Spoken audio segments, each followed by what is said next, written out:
Dans nos maisons et sur nos marchés, il n'est pas rare de remarquer que certains fruits mûrissent très vite et sans grands efforts, pendant que d'autres pourrissent sans jamais devenir sucrés.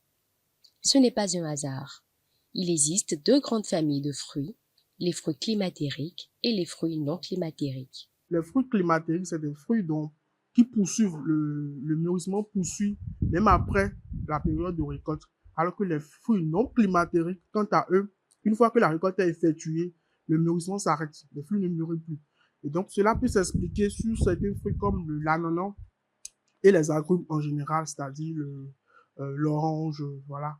Donc, si ces fruits ne sont pas récoltés à maturité complète, ça peut affecter le goût et aussi la durée de conservation. Les fruits climatériques dégagent un gaz naturel, l'éthylène, qui accélère le mûrissement.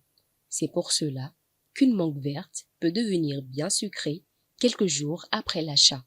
Maintenant, si on revient aux fruits climatiques, c'est-à-dire les fruits qui mûrissent même après la récolte, nous pouvons citer la mangue, la banane, qui sont des fruits, même si elles sont récoltées proches de la maturité, peuvent quand même mûrir après la récolte. Contrairement aux premiers, les fruits non climatériques ne mûrissent plus après la récolte. S'ils sont cueillis trop tôt, ils ne deviendront jamais sucrés. Parmi eux, on retrouve couramment l'orange, l'ananas, la pastèque, le citron ou encore le raisin. S'ils ne sont pas mûrs au départ, ils finiront simplement par pourrir. Il convient de préciser que cette distinction vaut pour des fruits cultivés biologiquement ou sans traitement chimique. Autre point important, mettre des fruits climatériques à côté d'autres fruits peut accélérer le mûrissement et provoquer le pourrissement.